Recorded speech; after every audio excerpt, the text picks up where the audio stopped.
Friends, ఈ అన్వేషణ 2012లో ఒక సాహసోపేతమైన ఎక్స్పెక్టేషన్తో ప్రారంభమైంది.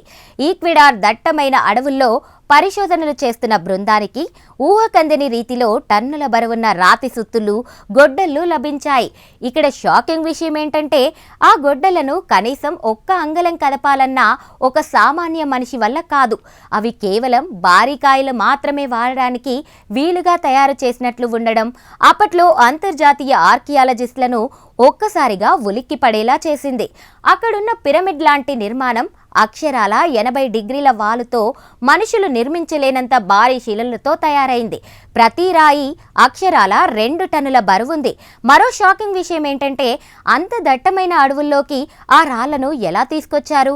ఇది భూమి మీద నివసించే ఒక భిన్నమైన మానవ జాతి ఆనవాలు కావచ్చని శాస్త్రవేత్తలు అంచనా వేస్తున్నారు. అసలు ఇంత పెద్ద మనుషులు ఉండడం సాధ్యమేనా? హోమో సేపియన్స్ కంటే ముందు భూమి మీద భారీ శరీరాలు కలిగిన మనుషులుండేవారని కొందరు చెబుతున్నారు. అయితే ప్రపంచ స్థాయి అధికారిక శాస్త్రవేత్తలు మాత్రం ఇవి కేవలం సహజంగా ఏర్పడిన శిలలని వాదిస్తున్నారు. కానీ అక్కడ దొరికిన రాతి పనిముట్లపై ఉన్న పక్కా గుర్తులు అవి మనుషులు తయారు చేసినవే అని నిరూపిస్తున్నాయి.